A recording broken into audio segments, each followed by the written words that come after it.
Continue with the chapter rectification of errors. In this video we are going to discuss another topic, that is debit balance in suspense account. So question के साथ ही इसको discuss करेंगे. Ganesh Kumar drew a trial balance of his operation for the year ended 31st March 2018. There was a difference in the trial balance of rupees 18,290 assessed credit, which he closed with the suspense account. On scrutiny by the auditor, the following errors are found.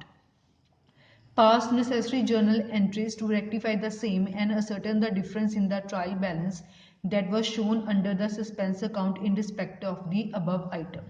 अब इस question में क्या है कि आपको बता दिया गया है कि गणेश कुमार ने अपने बुक्स ऑफ अकाउंट्स बनाए और जब उसका ट्रायल बैलेंस मैच नहीं हुआ तो उसको एक सस्पेंस अकाउंट ओपन करना पड़ गया जिसमें उसने पैसे डाले 18,290. बाद में सस्पेंस अकाउंट को ठीक भी तो करना है ना. जब ऑडिटर ने उसके अकाउंट्स चेक किए, स्क्रूटनी होता है कि जब उसको चेक किया गया तो उसको इस गलतियों का पता लगा. अब जब आप ये गलती ठीक कर दोगे तो जो सस्पेंस अकाउंट है वो अपने आप क्या हो जाएगा, close. So let us start. Purchase day book for the month of April 2007 was undercast bye 1000. हमने अपनी परचेज बुक का बैलेंस 1000 से कम दिखाया था. अंडरकास्ट का केस आ गया. अंडरकास्ट में हम क्या रखते हैं, एंट्री को सेम. सो परचेज का डेबिट बैलेंस होता है, हमने परचेज को डेबिट ही रखा. Purchases account debit. कितने पैसे कम दिखाए हैं, 1000. ठीक है. अब इसके लिए हमारे पास क्रेडिट में कुछ नहीं है, तो क्रेडिट में अगर हम सस्पेंस अकाउंट लिखेंगे तो वो गलती क्या हो जाएगी, ठीक. सो 1000. क्लियर. परचेजेस आपने कम दिखाई थी इसलिए परचेजेस को डेबिट रखा. क्रेडिट में हमारे पास कुछ नहीं था क्योंकि ऑलरेडी सस्पेंस अकाउंट ओपन है, तो आपको कॉरेस्पॉन्डिंग सस्पेंस अकाउंट यूज करना पड़ेगा जहां इसकी रिक्वायरमेंट होगी. सो 1000 डाल के एंट्री को कर लिया हमने complete. Sales day book for the month of October 2007 was overcast by 10,000. Sales day book का बैलेंस आपने 10,000 से ज्यादा दिखा दिया, ओवरकास्ट हो गया. ओवरकास्ट में हम एंट्री को क्या करते हैं, रिवर्स. सेल्स का कौन सा बैलेंस होता है, हमेशा क्रेडिट. सो रिवर्स करने के लिए अब सेल्स को हम क्या कर देंगे, डेबिट. सो इसकी एंट्री डल जाएगी. ओवरकास्ट है, रिवर्स करना है, इसलिए हमने सेल्स को क्या कर दिया, डेबिट. अब हमारे पास क्रेडिट में कुछ भी नहीं है तो हम क्या लिखेंगे, सस्पेंस अकाउंट, सो दैट कि जो हमारी एंट्री है वो क्या हो जाए, complete. So 10,000 in the debit and 10,000 in the credit. Then C is a furniture purchased for 8,100 was entered in the furniture account as 810. आपने 8,100 रुपीज का एक फर्नीचर खरीदा बट आपने फर्नीचर अकाउंट में सिर्फ 810 रुपीज लिखे. सो कम लिखे हैं, अंडरकास्ट हो गया. अंडरकास्ट में हम एंट्री को क्या रखते हैं, सेम रखते हैं. फर्नीचर हमारे लिए एसेट है तो उसका हमेशा डेबिट बैलेंस होता है. सो फर्नीचर को डेबिट में ही रखेंगे, फर्नीचर अकाउंट डेबिट. क्रेडिट में हमारे पास कुछ ही नहीं है तो हम क्या वर्ड यूज करेंगे, सस्पेंस अकाउंट. आपको दिखाना चाहिए था 8,100 बट आपने दिखाया था सिर्फ 810. सो कितना बैलेंस आपने कम दिखाया, 7,290. तो अब हम लिख देंगे 7,290 in the debit and credit, तो वो अपने आप गलती क्या हो जाएगी, ठीक. Clear. D point is a bill of 10,000 drawn by mister Ganesh was not entered in the bill receivable book. आपने एक बिल बनाकर दिया था 10,000 का, आप वो लिखना ही भूल गए. हमने गलत नहीं लिखा, ठीक है, हम लिखना ही भूल गए. सो अब लिख देंगे. सो बिल जब हमें रिसीव होता है तो इसकी एंट्री होती है बिल रिसीवेबल अकाउंट डेबिट, और ये बिल हमें किसने दिया है, गणेश ने. ठीक है, जो बिल था हमारा दैट वाज ऑफ 10,000. अब हमने वो एंट्री लिख ली तो अपने आप वो गलती क्या होगी आपकी, ठीक. आपने यहाँ ऐसे नहीं बोलना कि यहाँ सस्पेंस वर्ड क्यों नहीं लिखा, क्योंकि सस्पेंस वर्ड जहाँ जरूरत होगी बस वही लिखेंगे.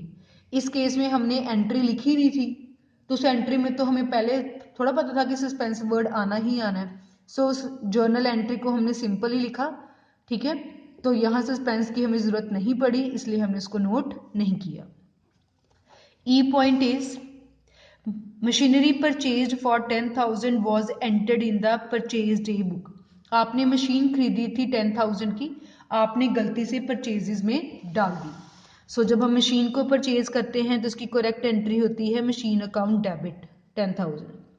आपने गलती से क्या लिख लिया, परचेजेस अकाउंट डेबिट। ठीक है, मशीन आना चाहिए था वो नहीं लिखा, तो अब लिख देंगे मशीन अकाउंट। परचेजेस को गलती से डेबिट कर दिया है तो अब क्या कर देंगे, क्रेडिट। क्लियर है, 10,000 10,000। यहां भी हमें सस्पेंस अकाउंट की जरूरत नहीं पड़ी। ठीक है, ये हमने सारा बना लिया। अब आपको एक बोला गया था कि जो सस्पेंस अकाउंट है उसमें उनका ऑलरेडी एक बैलेंस है 18,290 का। ठीक है, आपकी जो क्रेडिट साइड है वो ज़्यादा आ रही थी, तो बट ऑब्वियस है डेबिट साइड कम आ रही होगी, तो हमने डेबिट साइड 18,290 का बैलेंस डाल दिया। ये बैलेंस हमारे पास पहले ही है। सो सस्पेंस अकाउंट हमने दिखाना भी है कि जब हमने गलतियां ठीक कर दी तो अब हमें सस्पेंस अकाउंट अपने आप क्लोज हो जाएगा। सो आपको इसका बैलेंस पहले गिवन है, टू बैलेंस ब्रॉट डाउन 18,290, वो हमने क्वेश्चन से ही देख के लिख लिया। ठीक है, यहाँ लिखा गया है कि आपकी क्रेडिट साइड ज्यादा थी, तो बट ऑब्वियस है जब क्रेडिट साइड ज्यादा होगी तो हमने बैलेंसिंग फिगर डेबिट साइड ही डाली होगी। अब फर्स्ट एंट्री में देखें, कहीं वर्ड सस्पेंस आ रहा है, क्रेडिट साइड आ रहा है, तो हम भी कौन सी साइड डालेंगे, क्रेडिट साइड। लिखेंगे क्या, रिवर्स। सो हमने यहाँ लिख लिया बाय परचेजेस अकाउंट 1,000, जैसे हम लेजर बनाते हैं वैसे ही बना रहे हैं। सेकेंड एंट्री में कहीं सस्पेंस वर्ड आया, कहाँ आया, क्रेडिट में आया, तो हम भी कौन सी साइड डालेंगे, क्रेडिट साइड। लिखना क्या है, जो डेबिट में होगा, सेल्स। सो हमने लिख लिया by sales account amount is 10,000। Third entry में सस्पेंस वर्ड आया, बिल्कुल आया, क्रेडिट साइड आया, तो हम भी कौन सी साइड डालेंगे, क्रेडिट साइड। लिखना क्या है, जो रिवर्स में होगा, दैट इज फर्नीचर। सो हमने लिख लिया by furniture amount is 7,290। Then moving to next, D में सस्पेंस वर्ड आया, यहां तो आया ही नहीं। ई में सस्पेंस वर्ड आया तो यहां तो आया ही नहीं। ठीक है, जितनी थी वो हमने डाल दिया।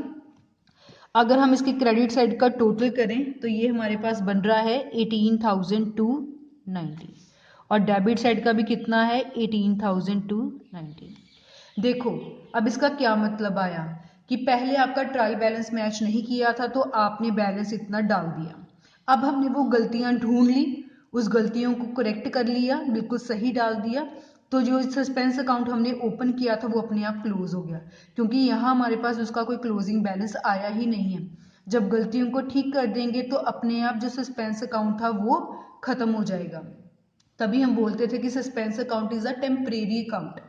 ठीक है, अब ये टेम्परेरी अकाउंट क्या हो गया है, बंद। कभी भी सस्पेंस अकाउंट में बैलेंस आपका नहीं आएगा, ऑटोमेटिकली डेबिट और क्रेडिट साइड आपकी जो है वो इक्वल हो जाएगी। Fine, so this was about question number 24 of chapter rectification of error, in which we discussed about the rectify entry and also discussed about the suspense account.